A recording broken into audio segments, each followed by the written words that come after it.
मंत्र है नमः। द योगा सिटी चैनल पर आप सभी मित्रों का आज की चर्चा में मैं स्वागत करता हूं। आदरणीय मित्रों, आज की यह चर्चा बहुत ही स्वास्थ्यप्रद होने वाली है, स्वास्थ्यवर्धक होने वाली है। मजे की बात यह है कि इस चर्चा में सुनने और समझने मात्र से ऐसे सूत्र दिए गए हैं कि आप खतरनाक से खतरनाक व्याधि से वंचित रह सकते हैं और औषधि आपको कोई खरीद के ना लानी पड़ेगी, ना बनानी पड़ेगी, ना खानी पड़ेगी। बिना औषधि के ही घातक से घातक रोगों से आप वंचित रह सकते हैं। इसलिए आपसे निवेदन है, आप इस चर्चा को अच्छे से सुनेंगे और कोशिश करेंगे फिर उन सूत्रों को जीने की जो सूत्र मैं इसमें आपके समक्ष बताने वाला हूँ। आदरणीय मित्रों, चाहे हमारे जीवन में सुख हो या दुख, स्वास्थ्य हो या अस्वास्थ्य, हम किसी व्याधि से ग्रस्त हो, सबके पीछे मूल कारण तत्व शरीर और मन ही तो है। कहते हैं कि मन के हारे हार है और मन के जीते जीत। हमारा शरीर और हमारा मन, यह हमारे जीवन में अच्छा कुछ भी घटे या बुरा, सबके लिए जिम्मेवार है। उन सब के पीछे का कारण तत्व है। आदरणीय मित्रों, आयुर्वेद के जो मूल ग्रंथ हैं, उनमें जरा के बाद जो मृत्यु किसी भी जन्म लेने वाले जीव की 100% तय है। 101 प्रकार की मृत्यु बताई है, यानी कि इस देह से विदा लेना भी इस बात पर निर्भर करता है कि आपने अपने जीवन को कैसे जिया। 101 प्रकार से जीव की मृत्यु होती है, खास करके मनुष्य की। आज जो सूत्र मैं आपको बताऊंगा, उन सूत्रों को यदि सही प्रकार से आप धारण कर लेते हैं तो 100 प्रकार की जो मृत्यु है, जिसका आयुर्वेद में विस्तार से उल्लेख है ग्रंथों में, उससे आप वंचित रह जाएंगे। केवल एक ही मृत्यु को उपलब्ध होंगे जो बिल्कुल नैसर्गिक है, प्राकृतिक है, नेचुरल है, जिसको तो रोका जा नहीं सकता। वह मृत्यु तो होनी तय है। बाकी 100 प्रकार की मृत्यु से आप वंचित हो सकते हैं। महर्षि चरक हुए हैं, आपने चरक संहिता पढ़ी होगी, आयुर्वेद का बड़ा महान ग्रंथ है। तो जो चरक महर्षि हैं, उनका यदि हम सबसे सर्वश्रेष्ठ पद को समझने की कोशिश करें, औषधियां तो उन्होंने बहुत बताई है। बहुत बड़ी बड़ी कंपनी आज भी भारत में चरक संहिता के योग बनाकर आपको उपलब्ध करा रही है। परंतु महर्षि चरक का सर्वाधिक जो जोर था जिस बात पर, वह क्या था? वह था सदाचार। यदि आप सदाचार को अपनाते हैं, तब चाहे वह मानसिक व्याधि हो, शारीरिक व्याधि हो, दैविक हो, आदि हो, व्याधि हो, या किसी भी प्रकार का कोई भी जीवन में कष्ट हो, महर्षि चरक कहते हैं एक सदाचार को अपना लेने से इन सब से वंचित रहा जा सकता है। आदरणीय मित्रों, कुछ छोटे छोटे सूत्र हैं, उनको समझ लेना अति आवश्यक है प्रत्येक व्यक्ति के लिए। चाहे वह धार्मिक प्रवृत्ति का व्यक्ति है या अधार्मिक प्रवृत्ति का व्यक्ति है, किसी भी प्रवृत्ति के आप हैं, सदाचार तो हमारे जीवन में होना ही चाहिए। और सदाचार हम किसको कहते हैं? उसके कुछ नियम है। जैसे इस चर्चा की शुरुआत में ही मैंने कहा कि हमारे जीवन में किसी भी प्रकार का दुख सुख, स्वास्थ्य अस्वास्थ्य के पीछे जो मूल कारण तत्व है, वह हमारा मन और शरीर है। मन, जब तक मानसिक स्वास्थ्य को आप उपलब्ध नहीं होंगे, जो कि किसी भी औषधि से आप नहीं हो सकते, केवल सदाचार से हो सकते हैं, तब तक मनुष्य का यह शरीर व्याधिग्रस्त रहने ही वाला है सतत। उसी को तो जरा कहते हैं, बुढ़ापा कहते हैं। मृत्यु तो 100 वर्ष के अंदर अंदर आनी ही है, परंतु क्या पूरे 100 वर्ष हम व्याधिग्रस्त होकर जिएंगे? नहीं। सबसे पहले यदि हम सदाचारी बनना चाहते हैं तो अपनी जिह्वा को संयमित रखें। जिह्वा का संयम बहुत अनिवार्य है। यदि हमें बहुत अधिक बोलने की आदत है, बात बात में टोका टिप्पणी करने की आदत है, तो भी आपकी जिह्वा असंयमित हो गई। सामाजिक रूप से आप अच्छे से अच्छे सद्जनों के भी कोप का भाजन बनने वाले हैं। एक बात। दूसरी बात, असंयमित जिह्वा स्वाद के वश हो जाती है और आपको अनाप शनाप खाने पर मजबूर करती है, जिसके कारण आपके शरीर में भोजन का वजन बढ़ता है, आपका पाचन संस्थान वीक पड़ जाता है, भोजन डाइजेस्ट नहीं हो पाता, अन्न के आप शिकार हो जाते हैं, अपच के शिकार हो जाते हैं। और जैसे ही कोई व्यक्ति अपच का शिकार हो जाता है, तैसे ही वह जवानी में ही बूढ़े जैसा दिखना शुरू हो जाता है। क्योंकि जब तक भोजन सही प्रकार से डाइजेस्ट नहीं होएगा, तब तक हमारे शरीर में सही से शुद्ध धातुओं का निर्माण नहीं होगा और शुद्ध धातुओं का निर्माण प्रतिदिन हमारे शरीर की अनिवार्य रूप से जरूरत है। यदि शुद्ध धातुओं का निर्माण नहीं होगा तो आपके शरीर के बाकी अंग धीरे धीरे शिथिल पड़ने शुरू हो जाएंगे। समय से पहले ही आपकी बुद्धि वीक होती चली जाएगी, आपके चेहरे का तेज समाप्त हो जाएगा और आप जरा से युक्त हो जाएंगे, यानी कि बूढ़ा से घिर जाएंगे। तो सबसे पहला संयम हमें अपनी जिह्वा का करना है। जिह्वा की जो असंयमित हमारी जिह्वा है उसको धीरे धीरे संयम में लाना है। कम से कम बोलने की आदत डालनी है। सर्वप्रथम हमेशा हमारी आदत कुछ वैसी है कि सामने वाला कुछ भी बोल दे, उसकी बात पूरी भी नहीं होने देते हैं कि हम उसको जवाब देने पर अड़ जाते हैं। सामने वाले को अधिक से अधिक मौका दो कि वह अपनी बात कह सके, चाहे वह है आपसे लड़ने झगड़ने आया हो या किसी भी प्रकार की वार्तालाप करने आया हो। उसकी बातों को पूरा सुने, ध्यान से सुने और फिर भीतर गुणे और फिर कम से कम शब्दों में उसका उत्तर देने की कोशिश करें। जितने कम से कम शब्दों में उत्तर देने की कोशिश करोगे उतना ही आपकी जिह्वा संयमित होती चली जाएगी। और जैसे ही आप संयमित रूप से उत्तर देना सीख जाएंगे, एक घटना और घट जाएगी ऑटोमेटिक। वह यह है कि वह जो आपकी जिह्वा अधिक स्वादवश अधिक भोजन ग्रहण करने के लिए आपको आतुर करती है, उसमें भी धीरे धीरे कमी आनी शुरू हो जाएगी। दूसरा, हमेशा सत्य वचन करो। हमारा दैनिक जीवन कुछ वैसा है, सांसारिक जीवन कुछ वैसा है, या आध्यात्मिक जीवन में भी कभी कभी बड़े बड़े महान गुरुओं को भी झूठ बोलना पड़ा, असत्य का सहारा लेना पड़ा क्षण दो क्षण के लिए। यह भी एक जीवन का हिस्सा है। जैसे एक माँ अपने छोटे नवजात शिशु को, यदि वह उससे दूर चला गया है और उस नवजात शिशु को पता नहीं कि उसने एक कदम और आगे बढ़ाया तो गहरा खड्डा है, वह उसमें गिर जाएगा और उसकी मृत्यु भी हो सकती है। वैसी स्थिति में यदि माँ उससे दूर है और वह उसको जाके पकड़ने की कोशिश करे, दौड़ के उसको उठाने की कोशिश करे, पता चला कि बच्चा वह एक कदम भी चल लिया और उस गहरे खड्डे में गिर गया, तब समझदार माँ क्या करती है, उस बच्चे को दूर से ही जहां वह है वहीं से कोई प्रलोभन देती है। माँ को पता है उस बच्चे के स्वभाव का, उसको सबसे ज्यादा क्या पसंद है, और जो उसको आप उपलब्ध नहीं करा रहे हैं क्योंकि आप जानते हैं वह उसके लिए ठीक नहीं है, परंतु बच्चे को वही पसंद है, तो ऐसी ही किसी वस्तु का माँ प्रलोभन देती है उस समय बच्चे को दूर से ही कि देखो बेटा बहुत अच्छी टॉफी ले लो आके जल्दी, वरना तो मैं खा लूंगी।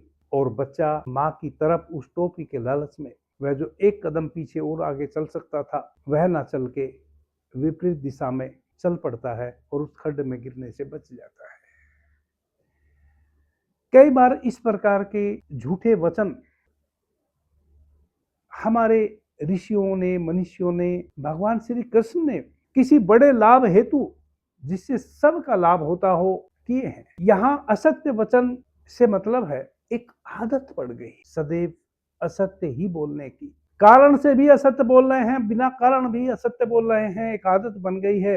असत्य वचन करने से आपको क्या क्या हानि होती है यदि आप उसको समझ लें। जो निरंतर असत्य वचन बोलते रहते हैं उनके साथ एक घटना साथ में घटती है जिसके लिए वो स्वतंत्र नहीं है।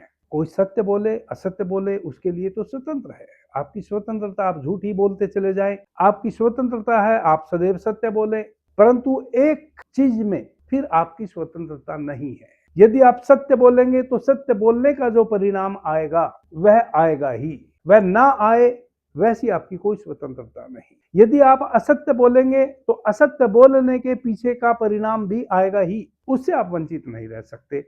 सत्य असत्य बोले ना बोले आपकी स्वतंत्रता, परंतु एक चीज में आप बिल्कुल भी स्वतंत्र नहीं कि असत्य बोलने के पीछे के जो कारण है, नुकसान है, लाभ है, हानि है, उनसे आप वंचित नहीं रह सकते। वह क्या है? निरंतर असत्य वचन बोलने वाले व्यक्ति को अंदर ही अंदर एक भय रहता है कि कहीं मेरा झूठ पकड़ा ना जाए, और इस भय के कारण, और असत्य बोलने की आदत बहुत प्रगाढ़ है, हर चीज में लुका छिपी की बातें करता है और पीछे से फिर असत्य वचन भय व्याप्त करता है, और कभी भी भयातुर व्यक्ति किसी से प्रेम नहीं कर सकता। यह अटल सत्य है, उसके जीवन से प्रेम रस खो जाएगा। भय और प्रेम दोनों एक साथ रह नहीं सकते, जहां भय है वहां प्रेम नहीं, तो धीरे आपके जीवन में से प्रेम रस खो जाएगा। एक बात। दूसरी बात, निरंतर भयातुर रहने के कारण आपका तेज खो जाएगा। आपकी जीवनी शक्ति कमजोर पड़ जाएगी। हल्की फुल्की व्याधि भी, किसी को सर्दी खांसी हो गई, 4 दिन 8 दिन में ठीक हो गई, चाहे औषधि ली तो भी ना ली तो भी,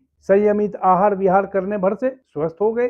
किसी को सर्दी खांसी हो गई और निरंतर चिकित्सा भी ले रहा है और महीनों रह गई, यानी कि एक हल्की फुल्की सीजनली सर्दी खांसी भी खतरनाक रूप ले ली क्योंकि जीवनीय शक्ति कमजोर हो गई। असत्य वचन करने वाले की जीवनी शक्ति धीरे कमजोर हो जाती है। आप अपने अगल बगल में किसी को देख सकते हैं जो निरंतर असत्य ही वचन करते हैं, उनका चेहरे का तेज बिल्कुल खत्म हो जाता है, उनकी जीवनी शक्ति बिल्कुल खत्म हो जाती है। वह जरा सी छोटी व्याधियों से भी बहुत भयंकर रूप से ग्रस्त हो जाते हैं केवल असत्य वचन करने से।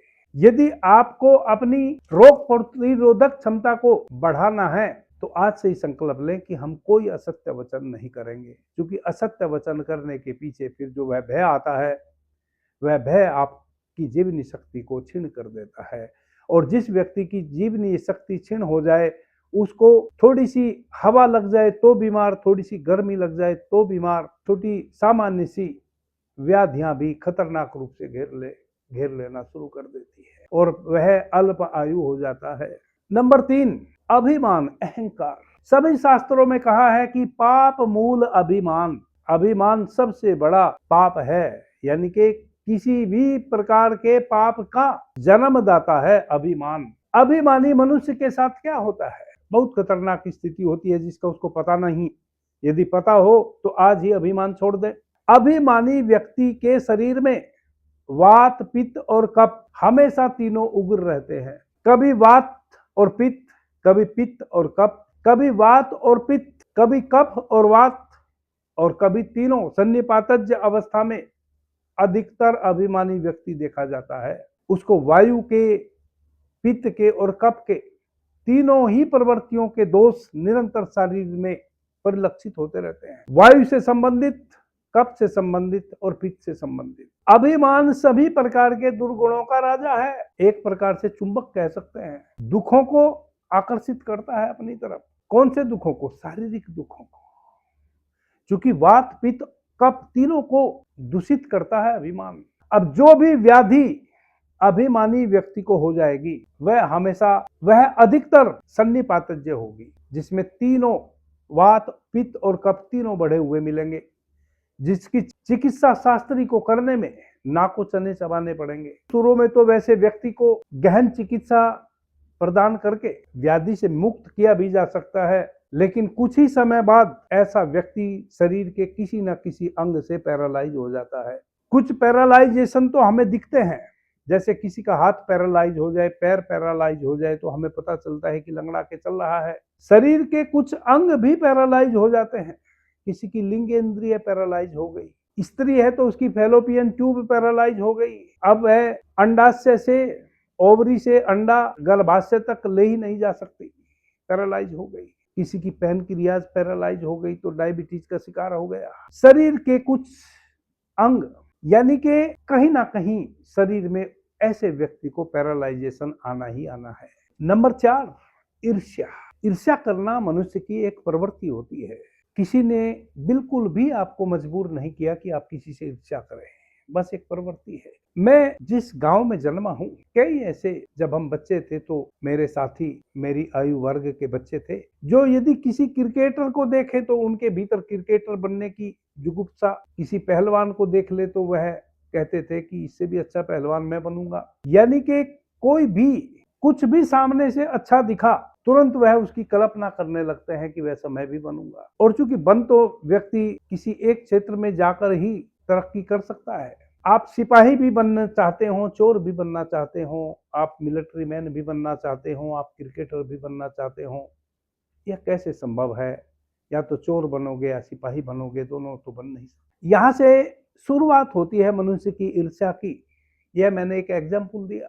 और फिर धीरे धीरे बन तो कुछ भी नहीं पाते, दूसरों से केवल ईर्ष्या करने लगते हैं। यदि कोई कुछ बन गया उससे, खुद तो फिर बन नहीं पाते।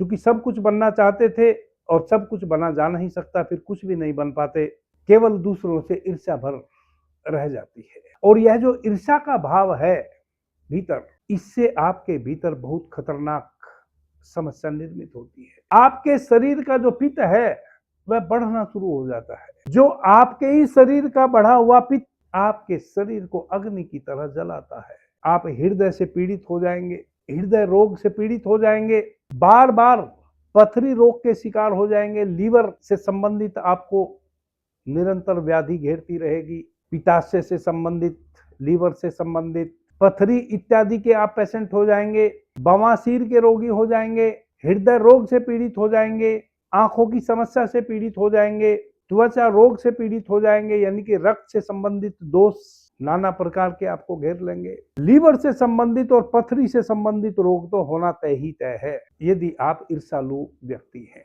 ईर्ष्या छोड़ दो, इन सारी चीजों से वंचित रहोगे। आपके शरीर का जो पित्त है वह सामान्य रहने लगेगा। वरना तो कितना भी फिर पित्त को शांत करने वाली औषधि आप लेते रहें, यदि प्रवृत्ति ना छोड़ी तो वह लौट लौट के समस्या वापस आती रहेगी।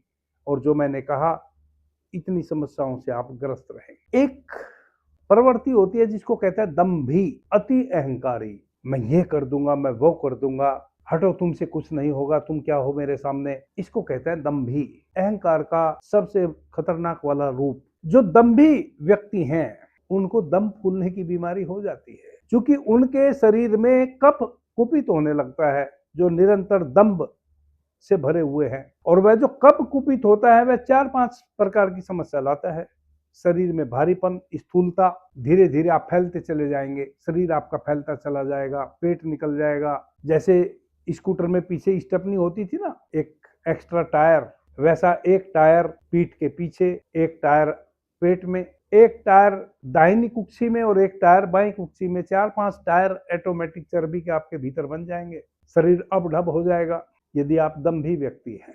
किसी को भी आप देख लेना जो दंभी व्यक्ति हैं, उनका आगे से पेट बाहर निकला हुआ मिलेगा, एक्स्ट्रा चर्बी मिलेगी पेट में, दाईं साइड में कुक्षी भी बाहर निकली हुई मिलेगी, एक्स्ट्रा एक स्टेपनी लटकी हुई हो जैसे, शरीर बिल्कुल बेडोल, प्लस कफ से संबंधित समस्याओं का शिकार रहेगा। मोटापे से तो ग्रस्त होना ही होना है, यानी कि चर्बी तो एक्स्ट्री उसको बढ़नी ही बढ़नी है। और उसको एक चीज आप और देखेंगे, क्योंकि दंभी व्यक्ति का पाचन संस्थान कभी भी स्ट्रॉन्ग नहीं रहता। वह कभी गैस के शिकार, कभी कॉन्स्टिपेशन के शिकार, कुछ ना कुछ उनको उदर से संबंधित समस्या बनी रहेंगी, जिसके लिए वह निरंतर औषधि लेते रहेंगे। और चूंकि दंभी हैं तो कभी भी वह औषधि स्वीकार ही नहीं करेंगे जो उनकी समस्या को खत्म कर सकती हो। कभी होम्योपैथिक, कभी आयुर्वेदिक, कभी एलोपैथिक, कभी किसी पद्धति की, कभी किसी पद्धति की।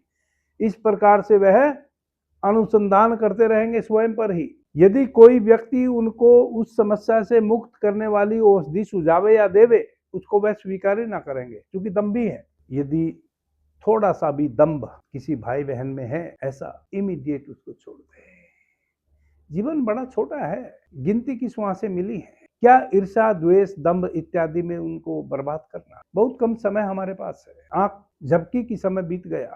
क्रोध, आहा, सबसे खतरनाक। आदरणीय मित्रों, क्रोधी व्यक्ति जिस पर क्रोध करता है, स्वयं पर करे, दूसरों पर करे, उसका तो नुकसान करता ही है, अपना भी करता है।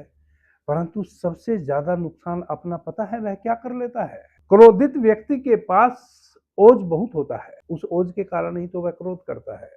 उस ओज को वह संभाल नहीं पाता, जिस कारण से छोटी छोटी बातों में उसको क्रोध आता है और वह अपने ओज को उस क्रोध में नष्ट कर लेता है। फिर उसकी बुद्धि काम करना बंद कर देती है, मलिन हो जाती है।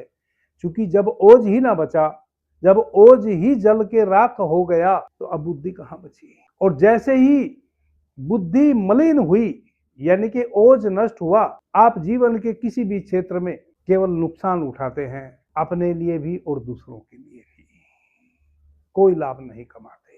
प्लस क्रोधी व्यक्ति को बार बार क्रोध करने के कारण ओजस्विता तो नष्ट हो ही गई, ज्ञान तंतु नष्ट हो गए, अज्ञानता धीरे धीरे घेरने लगी, अंधकार घेरने लगा। ऐसे व्यक्ति को मांसपेशियों से संबंधित समस्या, हृदय से संबंधित समस्या, मस्तिष्क से संबंधित समस्या, गठिया, साइटिका, लकवा, यानी कि खतरनाक वात रोग घेर लेते हैं। खतरनाक वात रोगों से ऐसा व्यक्ति ग्रस्त हो जाता है। और अंत में क्रोधित व्यक्ति यदि अपने क्रोध पर काबू ना पाया, तो कुछ ही आयु बीतने के बाद, यानी कि आधी आयु बीतते बीतते विक्षिप्त भी हो जाता है, या तो किसी वात रोग से ग्रस्त हो जाएगा जैसे गठिया, साइटिका, लकवा, मांसपेशियों की समस्या, पार्किंसन। ऐसे व्यक्ति की प्रोस्टेट ग्लैंड बहुत जल्दी खराब हो जाती है। ऐसा व्यक्ति के दांत बहुत जल्दी गिर जाते हैं खराब होकर। अस्थिगत, मांसगत समस्या जकड़ लेती है।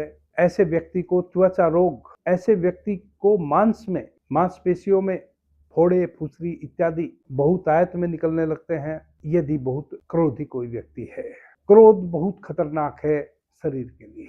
क्रोधी व्यक्ति का चेहरा भी विकृत होने लगता है कुछ ही दिनों में। सारा सौंदर्य उसका नष्ट हो जाता है क्रोधी व्यक्ति का। इसलिए क्रोध से बचें।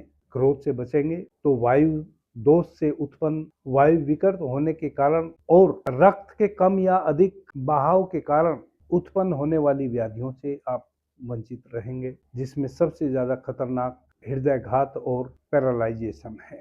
हिंसक व्यक्ति सबसे अंत में किसी भी प्रकार की हिंसा करने से हमें बचना चाहिए। हिंसक प्रवृत्ति बहुत खतरनाक है। हिंसा करने वाला व्यक्ति, और हिंसा का मतलब किसी को मार देना ही हिंसा नहीं होती। हर प्रत्येक क्रियाकलाप हिंसा बन जाता है वह जब आप दूसरे को इतना कष्ट दे रहे हो कि वह आपका दिया हुआ कष्ट सह ना पा रहा हो और आपको कुछ कह ना पा रहा हो और उसके लिए वह असहनीय हो। हर प्रकार का वैसा आपका द्वारा दिया हुआ किसी को दुख जिसके कारण उसकी रात की नींद उड़ जाए, दिन का चैन खो जाए, उसके जीवन में बोझिलता आ जाए आपके कारण, वह सब हिंसा की श्रेणी में आता है। हिंसा के बड़े सूक्ष्म रूप हैं। हिंसक व्यक्ति कभी भी फिर दूसरों को देखकर द्रवित नहीं होता, भीतर कठोर होता चला जाता है, कठोरता आ जाती है। धीरे धीरे ऐसा व्यक्ति सैडिस्ट बन जाता है, उसको दूसरों को सताने में ही आनंद आने लगता है। ऐसे व्यक्ति के भी शरीर में तीनों प्रकार की जो वृत्ति है, वात, पित्त, कफ, तीनों प्रवृत्ति हमेशा बढ़ी रहती हैं। जब भी कोई व्याधि होगी, खतरनाक होगी, बहुत दुख देने वाली होगी, बहुत कष्ट साध्य होगी। और जितने भी खतरनाक रोग इस पृथ्वी पर पाए जाते हैं, जैसे एड्स है, कैंसर है, मायोपैथी जैसा रोग, पार्किंसन, इस प्रकार के खतरनाक रोग जो लंबे समय तक भोगने पड़े, ऐसा व्यक्ति ऐसे रोगों से ग्रस्त हो जाता है। इसलिए हमेशा अपने हृदय को निर्मल रखो, कठोरता को छोड़ो। हिंसा किसी भी प्रकार की हो, प्रत्येक जीवधारी को अपने तरीके से जीवन जीने का अधिकार है। हम किसी का भला ना कर सकते हो तो बुरा भी ना सोचें। सब उस परमात्मा के बनाए हुए उपहार हैं। प्रकृति के द्वारा बहुत कुछ बनाया गया है जो एक दूसरे पर निर्भर है। बस उस निर्भरता को समझो, अपना योगदान देते चलो और आगे बढ़ते चलो। छल कपट से भरा हुआ व्यक्ति भयानक विष का भाजन बनता है। जो छल कपट करके अपनी जीविका चलाते हैं या अपने जीवन में छोटी से छोटी चीजों में भी छल करने की कोशिश करते हैं, कपट करने की कोशिश करते हैं, मिलावट करने की कोशिश करते हैं, वैसे व्यक्ति किसी न किसी विष से ग्रस्त होकर तड़प तड़प कर अपने प्राण त्यागते हैं। उनको जब भी व्याधि होगी वह विषाक्त विष से होगी।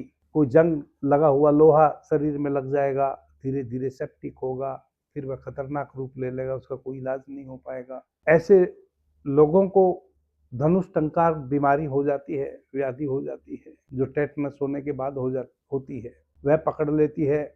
या और कोई विष से फैलने वाला रोग जो लंबे समय तक शरीर में पीड़ा दे और लंबे समय तक पीड़ा सहने के बाद फिर उसी पीड़ा से वैसे व्यक्ति की मृत्यु होती है। आदरणीय मित्रों, हमारा मन और हमारा शरीर, इसको दूषित होने से हम तभी बचा सकते हैं जब हम अपने मन को स्ट्रॉन्ग करें। हमारा मन और हमारा शरीर दोनों का एसोसिएशन है। सर्वप्रथम मन ही चीजों को क्रिएट करता है।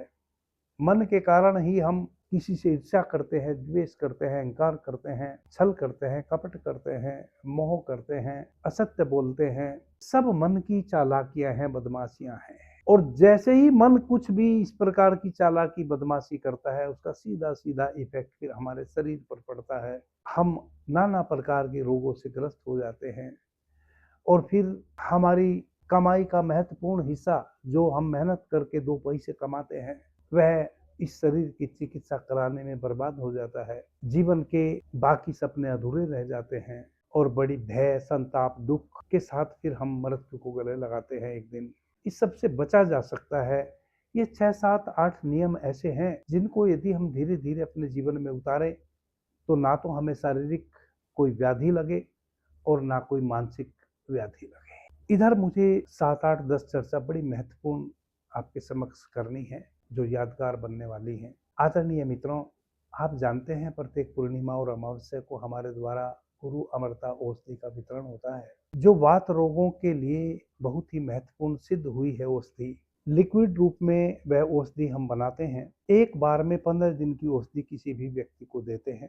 50 से 80 ml एक दिन खाली पेट सुबह में केवल एक ही टाइम में लेनी होती है। इस प्रकार से 15 दिन की औषधि यदि हम देते हैं किसी व्यक्ति को तो 1.5 लीटर के करीब हम लिक्विड किसी को भी देते हैं। प्राचीन आसव आरिष्ट बनाने वाली पद्धति से हमने गुरु अमृता औषधि का निर्माण किया है जो वात रोगियों के लिए यदि वह पथ्य परहेज का ध्यान रखते हैं तो 3 से 4 महीने में कितनी भी गंभीर अवस्था है उससे मुक्ति दिला देती है। जैसे गठिया, साइटिका, लकवा, कितना भी पुराना लकवा से कोई ग्रस्त है, कितना भी खतरनाक साइटिका हो गया है, कितना भी खतरनाक गठिया या मांसपेशियों से संबंधित कोई समस्या या अस्थियों से संबंधित कहीं भी दर्द, गर्दन में दर्द, पीठ में, कमर में दर्द, इन सब के लिए बड़ी महत्वपूर्ण वह एकमेव औषधि है। 100% निःशुल्क है। हम प्रत्येक पूर्णिमा और अमावस्या को दिल्ली में निःशुल्क गुरु अमृता औषधि का वितरण करते हैं। जिन भाई बहनों को भी गुरु अमृता औषधि चाहिए, इस वीडियो के डिस्क्रिप्शन में एक व्हाट्सएप नंबर है, उस पर वह अपनी समस्या हमें लिख के भेज सकता है।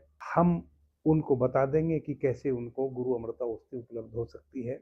समस्या यह है कि गुरु अमृता औषधि में फर्मेंटेशन होता रहता है, इसलिए हम उसको कोरियर किसी को नहीं कर सकते। जिस भाई बहन को भी औषधि लेनी पड़ेगी वह उसको आना दिल्ली पड़ेगा, चूंकि कोरियर उसको किया नहीं जा सकता। स्टील के बर्तन में या कांच के बर्तन में ही आप औषधि कैरी कर सकते हैं। अपने संबंध में आप उस व्हाट्सएप नंबर पर सूचना देंगे तो आने वाली अमावस्या या उससे अगली आने वाली पूर्णिमा यानी कि नेक्स्ट जो पूर्णिमा या अमावस्या होगी, जब भी आप मुझे सुन रहे हैं, उस दिन आपको भी सूचना दे दी जाएगी। आप आकर वह औषधि ले सकते हैं। अभी के लिए इतना ही। आपने मुझे ध्यान से, प्रेम से सुना, उससे मैं बहुत अनुग्रहित हूँ। सभी मित्रों को मेरा प्रणाम, धन्यवाद। हर हर महादेव।